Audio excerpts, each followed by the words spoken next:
날이 저물어가매 12사도가 나아와 여짜오되 우리를 보내어 두루 마을과 촌으로 가서 유하며 먹을 것을 얻게 하소서.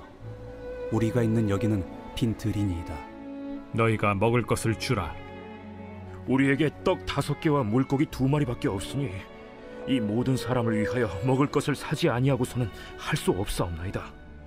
이는 남자가 한 5,000명 되미로라. 때를 지어 한 50명씩 앉히라. 제자들이 이렇게 하여 다 앉힌 후 예수께서 떡 5개와 물고기 2마리를 가지사 하늘을 우러러 축사하시고 떼어 제자들에게 주어 무리에게 나누어 주게 하시니 먹고 다 배불렀더라. 그 남은 조각을 12바구니에 거두니라. 성도 여러분 안녕하세요. 우리 2025년 우리 사순절 함께 캠페인으로 함께하고 있습니다. 우리 절제와 감사 회복으로 함께하는 우리 한 달 살기 진행 중에 있고요. 여러분 열심히 참여해 주셔서 감사하고 또 남은 시간들도 우리가 더 깊은 은혜들로 또 우리의 믿음과 의미들을 이 사순절의 의미들을 채워보는, 그래서 불평과 원망 또 우리가 금식해야 될 수많은 우리 믿음에 방해되는 요소들은 금식해보고 또 우리가 감사, 주님의 사랑, 은혜, 또 관계의 회복 이런 것들은 풍성히 채워보는 우리 사순절 되길 주님의 이름으로 축원드립니다. 우리 오늘은 19번째 시간이고요. 3월 27일 목요일입니다. 오늘의 주제는 절제, 또 감사 함께 있는데요. 진정한 만족과 배부름, 즉 나 혼자 가지려는 탐욕에 대한 절제입니다. 오늘 본문의 말씀은 누가복음 9장 16절에서 17절의 말씀이고요. 오병이어 기적에 대한 말씀입니다. 오늘 말씀은 우리가 잘 알고 있듯이 오병이어 기적에 대한 말씀입니다. 예수님께서 일으키신 기적 중에 이 오병이어 기적은 사복음서에 모두 기록될 정도로 이런 기적이 별로 없어요. 다 기록되어 있는, 어디엔 있고 어디엔 없고 이런 건 있어도 사복음서에 모두 다 기록되어 있는 건 이 아마 오병이어가 유일할 겁니다. 그러니까 이 오병이어라는 기적이 이 당시 얼마나 파격적이었는지, 그리고 얼마나 중요한 기적인가를 우리들에게 알려주는 대목이기도 한 거죠. 왜냐면 이 오병이어 기적은 예수님께서 우리의 영적인 구원자일 뿐만이 아니라 우리의 인생, 우리의 육적인 인생에, 즉 먹고 사는 문제도 주님은 중요하게 보시고 우리의 영적으로 채워주심은 물론이고 우리의 육적인 필요도 아시고 채워주시는 분이라는 사실을 분명하게 나타내주는 사건이기 때문에 그렇습니다. 예수님은 자기를 따라다니며 말씀을 사모하는 그 무리들을 어여삐 보시기도 하셨지만 그들을 또 한편으로는 긍휼히 보시기도 하셨습니다. 그만큼 자신의 말씀을 사모하고 따르는 자들에 대한 연민과 사랑이 예수님에게는 가득 있었던 거예요. 그리고 이윽고 이제 그날 날이 저물어 저녁 식사 시간이 되었을 때가 되었습니다. 오늘 본문인 누가복음 말고 요한복음에 보면 예수님께서 그 수많은 인파를 보시고 사랑하는 제자 빌립에게 우리가 어디서 떡을 사서 이 많은 사람들을 먹이겠느냐라고 빌립에게 시험하며 물어보는 장면이 등장합니다. 우리 요한복음 6장 5절에서 7절 제가 한번 읽어볼게요. 예수께서 눈을 들어 큰 무리가 자기에게로 오시는 것을 보시고 빌립에게 이르시되 우리가 어디서 떡을 사서 이 사람들을 먹이겠느냐 하시니, 이렇게 말씀하심은 친히 어떻게 하실지를 아시고 빌립을 시험하고자 하심이라. 빌립이 대답하되 각 사람으로 조금씩 받게 할지라도 200데나리온의 떡이 부족하리이다. 아멘. 그렇죠? 우리 방금 읽었던 것처럼 이렇게 예수님이 빌립에게 또 제자들 다 들으라고 야, 이 많은 사람들 우리가 어떻게 떡을 사서 먹을까? 라고 질문했더니 빌립의 처음 대답은 인간적인 계산으로 바로 나오는 거예요. 이거 보니까 200데나리온 값의 떡이 필요할 것 같은데요? 라고 하는 거죠. 이게 200데나리온이면 지금의 200일치의 품삯인데 지금 돈으로 간단하게만 환산하여도 한 2천만 원이 넘는 돈이니까 이 당시는 그것보다 그 가치가 훨씬 더 큰 돈이라고 할 수 있는 것입니다. 그러니까 예수님은 분명히 제가 방금 읽었던 6절 말씀의 빌립을 시험해보고자 하셨다 했거든요. 결국 예수님은 자기를 따라오는 수많은 군중들을 불쌍히 여기는 마음도 있으셨지만 제자들에게 이 오병이어 사건을 통해 깨닫기를 원하셨던 게 하나가 있는데 그건 바로 사람이 돈이나 떡으로만 사는 게 아니야. 너희들 인간적인 계산으로 머리 굴려서만 사는 게 인생이다 아니다 라는 걸 알려주고 싶었던 거죠. 그러니까 사실 너희가 무엇을 먹을까 무엇을 입을까 걱정하기보다는 하나님의 말씀을 잘 믿고 따르고 순종하면 하나님은 너희의 삶을 알아서 책임져 주신다. 왜? 그분은 우리의 필요를 아시는 우리의 아버지니까 라는 것도 알려주고 싶으셨던 거예요. 예수님께서는 우선 제자들에게 이런 사실을 좀 각인시켜 주시고 싶었던 것 같습니다. 그러니까 오늘 이 오병이어의 말씀을 대하는 우리의 태도도 돈과 밥으로만 세상을 살려고 하는 게 아니라 하나님을 믿는 믿음과 말씀대로 살려고 노력하는 우리 귀한 성도들이 되기도 먼저 이 오병이어를 대하는 태도에서 우리가 좀 나아갈 수 있는 거죠. 이렇게 제자들이 인간적인 계산의 이야기가 맞춰진 이후에 예수님은 그 제자들에게 이제는 빌립 말고 온 제자들에게 더 짓궂은 요구 하나를 하십니다.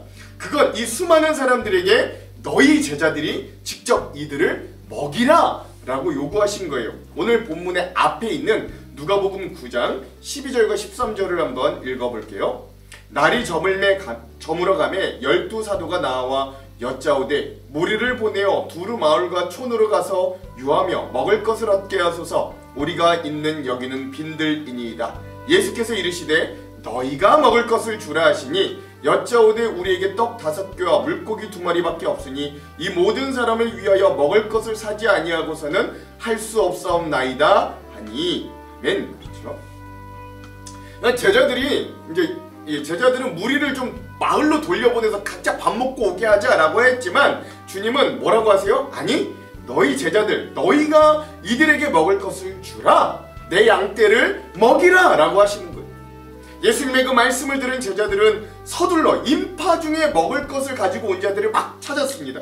그리고 겨우겨우 찾아낸 게 안타깝게도 한 어린아이의 도시락이었어요. 그 도시락 안에는 우리가 잘 알다시피 물고기 2마리와 떡 5개가 들어 있었습니다. 요한복음 6장 9절에 잘 나타나요.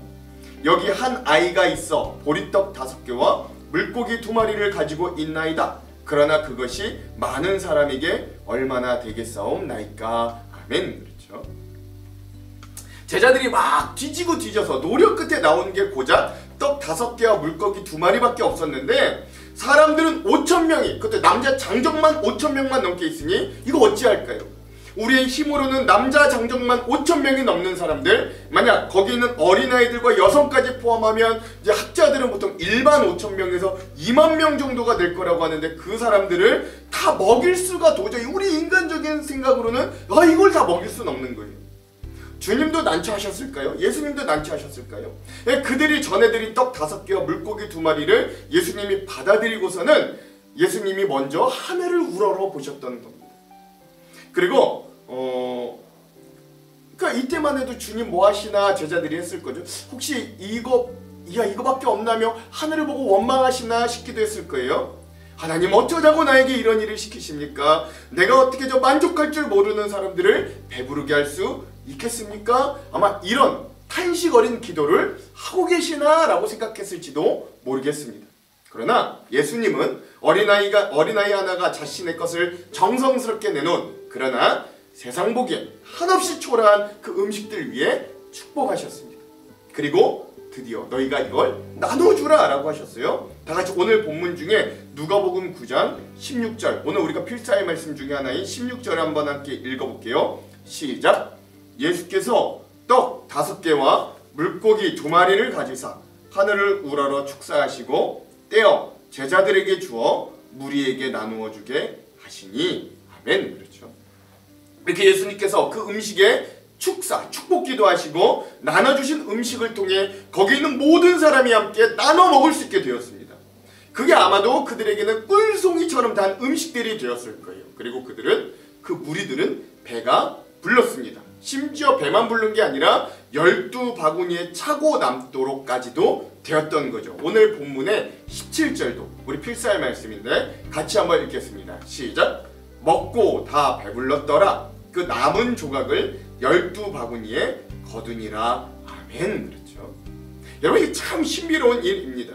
생전 배부르다고 만족하지 못했던 무리들이었거든요. 근데 예수님께서 주신 양식은 그들을 얼마나 흡족하게 했는지 이들이 서로 나누어 먹고도 남을 정도였다는 거예요. 만약에 여기 5,000명 아니면 2만 명이 아니라 주님이 그날 그 기적을 일으키신 그 자리에 온 민족이 다 있다 할지라도 전혀 모자르지 않았을 겁니다. 주님의 신령한 능력은 말로 표현할 수 없을 정도로 신비했기 때문이죠. 애초에 예수님은 제자들더러 그 사람들을, 무리들을 먹이라고 하셨습니다. 그 말씀에 처음 제자들과 또 그 말씀을 들은 우리들은 주님의 과도한 요구나 짓궂은 장난으로만 여겼을 수도 있어요. 우리가 무슨 수로 그 사람들을 먹일 수 있겠습니까? 그런데 예수님이 하신 일을 보니 그 예수님을 따르는 우리도 우리에게 맡겨주신 교회와 가정에서 주님의 일용할 것들을 먹일 수 있는 사람들로 우리가 세워졌다는 걸 이 사건을 통해 우리가 비로소 깨닫게 되는 거예요.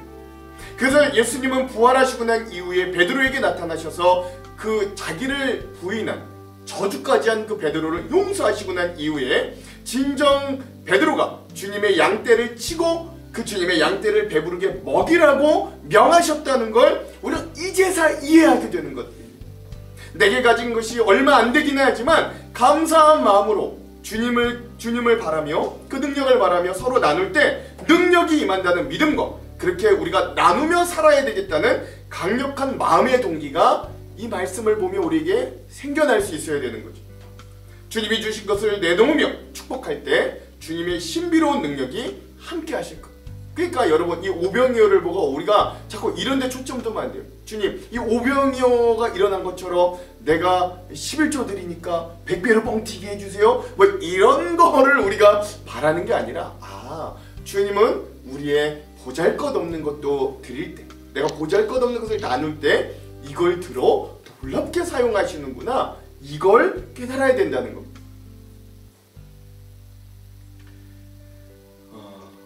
사실 이 기적을 과학적으로 저는 다 설명해내지는 못하겠습니다. 주님의 기적을 기웃고 폄하하면서 어린아이가 자신이 쌓은 도시락을 내어놓자 그걸 본 어른들이 부끄러워 자신이 쌓은 도시락을 다 내어놓고 나누어 먹자 오병이어와 같은 기적이 생겼다는 이 인간적인 해석도 저는 사실 거부하겠습니다. 우리가 정말 기억해야 될 건 우리가 예수님을 믿고 우리에게 주어진 보잘것없는 것을 나눌 때 나 혼자 가지려는 탐욕을 금식하고 내어놓을 때 반드시 사람들이 나누어 먹고도 남을 놀라운 일들이 주님이 주신 기적과 능력으로 우리의 삶에 반드시 나타난다는 겁니다. 우린 그 믿음을 포기해서는 안 돼요. 그러므로 오병이어 기적은 예수님은 거저주시고 후회주시는 분이라는 사실을 우리에게 알려주는 사건이기도 합니다. 그러니까 만물의 주인 되신 하나님은 우리가 보잘것없는 거 내놓아도 후회주시고 그걸 통해 또 거저주시는 분이시기에 그걸로 놀랍게 사용한다는 거죠. 비록 가진 것이 보잘것없을지라도 주님은 적게 가진 그것으로도 할 수 있는 일을 한다면 그것으로 기적을 일으키시는 분이라는 거예요. 즉 하나님은 오늘 우리의 분량과 우리가 가진 것만으로만 일하시지 않습니다. 우리가 그걸 드릴 때 우리가 작은 것으로 헌신하지만 하나님은 그 작은 것을 들어 놀라운 것으로 보답하고 역사하시는 하나님이라는 걸 우리가 기억할 수 있어야 되는 거예요. 이렇게 신비로운 음식을 나누어 먹은 사람들은 깜짝 놀라며 말할 겁니다. 이게 뭐냐? 옛날 광야에서 이스라엘 백성이 하나님이 하늘로부터 내려주신 만나를 먹고 놀라 물었던 것처럼 말이죠. 세상에 어떤 것도 자기를 배부르게 하지 못했는데 마치 뱃속에 마르지 않는 샘이 생기기라도 한 것처럼 그 갈증이 말끔히 사라진 것을 보고 탐복하게 될 겁니다. 주님이 하시는 일은 이렇게 참으로 놀랍습니다. 예수님은 우리를 푸른 초장으로 인도하시고 젖과 꿀이 흐르는 땅으로 결국 우리를 인도해 주실 겁니다. 그러니까 이걸 믿는다면 그곳에서 우리가 만족하며 주님의 이름을 찬양할 것들을 꿈꿀 수 있어야 돼요. 신비로운 주님의 양식을 그래서 이 땅 가운데 우리가 살아갈 때 세상의 모든 사람과 함께 나누며 살겠다는 다짐이 있어야 되는 것이죠. 이렇게 주님은 자기를 따르는 이들에게 하나님께서 공급하시고 채워주심을 기적으로 나타내십니다. 시각적으로 보여주시고 경험하게 해주시는 거예요. 주님을 따르며 열심히 섬기는 사람들에게는 하나님께서 특별하게 보호하시고 준비시켜 주시며 먹여주신다는 걸 오병이어 기적을 통해 확인할 수 있게 해주시는 것입니다. 그러므로 오늘 우리도 이 사순절을 살아가는 우리도 나에게 주어진 모든 것이 특별히 우리에게 날마다 제공되는 일용할 양식을 주시는 분이 하나님이시고, 하나님께 먼저 감사하고 주님께서 우리에게 베푸신 은혜와 복을 기억할 수 있는 생활을 해야 됩니다. 내 거 꽁꽁 숨겨서, 그 아이가 만약에 이거 내 거니까 이거 나만 먹어야지, 이거 어떻게 내나, 이 물고기 2마리, 이 떡 5개, 이거 나만 먹기도 부족해 라고 그것을 내놓지 않았다면 이런 기적도 없었던 거잖아요. 그러므로 예수님은 모든 줄인 영혼을 채워주시기를 원하고, 그러니까 나만이 아니라 모든 줄인 영혼을 채워주시기를 원하고 풍성하게 주시기를 바라심을 알고, 그런 주님은 오늘 우리의 삶에도 우리 것을 내어놓을 때 또한 또 다른 오병이어로 채워주심을 확신할 수 있어야 됩니다. 그러므로 우리가 주님 안에서 믿음을 지키며 먼저 주님의 나라와 의를 구하며 나아갈 때 그 사랑하는 자녀들을 결코 궁핍하게 하거나 또는 구차하게 하시거나 인색하게 두지 않으시는 하나님의 은혜와 채우심을 꼭 기억하시기 바랍니다. 그러므로 이 오병이의 기적의 말씀을 읽으며 나누며 예수님께서 먹고 마시는 일에 먼저 하늘을 우러러 보셨던 것 같이 우리도 먼저 주님의 나라와 의를 구하며 우리가 가진 작은 것이라도 나누고 베푸는 그런 사순절, 그런 오늘 하루를 사시는 저와 여러분 되기를 주님의 이름으로 축원드립니다. 기도할게요. 사랑의 하나님, 신비로운 양식으로 먹여주셔 다시 줄이거나 우리가 가라지 않게 해주심을 믿고 고백합니다. 우리가 그렇게 풍성히 주시는 하나님 감사드립니다. 그러니 오늘 이 말씀의 은혜를 나눈 우리가 보잘것없는 것을 주님 앞에 내어놓을 수 있는 용기를 주시고, 그것을 내어놓을 때 함께 나눌 때 모두가 배부르게 되는 신비를 맛보게 하여 주시옵소서. 나 혼자만 누리려는 탐욕을 금식하며 오늘 함께 나눌 때 모두가 배불러 만족하는 귀한 천국을 맛볼 수 있도록 우리와 함께 하여 주시옵소서. 예수님 이름으로 기도합니다. 아멘. 오늘 만나방의 묵상 모습을 공유할 분들은 우리 샘골과 늘푸른 목장 그리고 느헤미야 목장분들입니다. 부탁드리니까 꼭 공유해 주시기를 부탁드립니다. 내일 예고해드리자면 젊은 목장 우리 디모데 목장과 겨자씨 목장 내일 담당이겠습니다. 자, 그러면 오늘 이 영상 이후에 예람 워십의 주가 일하시네 함께 듣고 오늘 영상을 마무리하도록 하겠습니다. 그럼 사랑하는 성도 여러분, 오늘 하루도 불평과 원망은 금식하고 주님이 주시는 감사, 은혜, 사랑, 감사는 풍성히 누리는 하루 되시길 간절히 소망합니다. 사랑하고 축복합니다. 화이팅!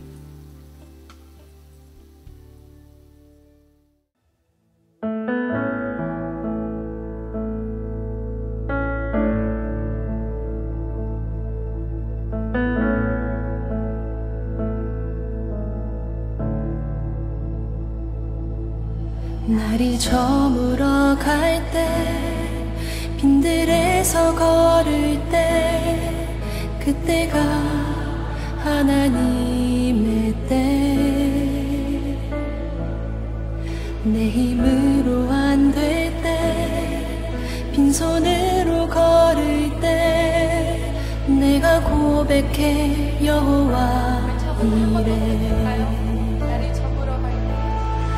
날이 저물어 갈 때 빈들에서 걸을 때 그때가 하나님의 때 내 힘으로 안 될 때 빈손으로 걸을 때 내가 고백해 여호와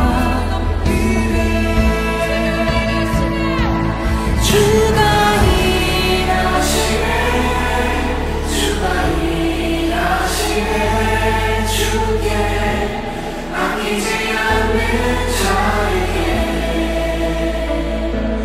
주가 일하시네 주가 일하시네 신뢰하며 걷는 자에게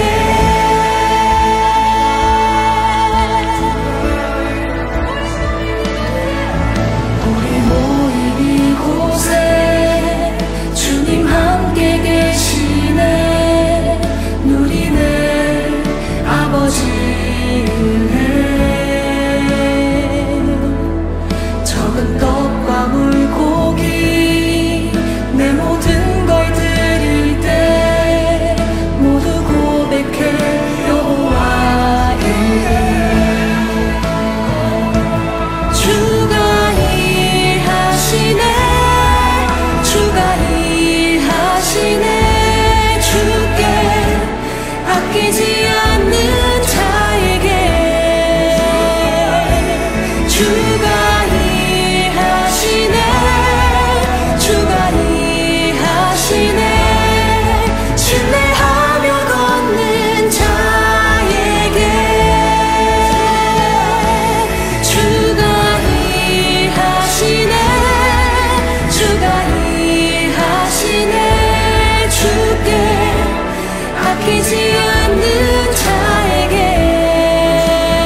바뀌지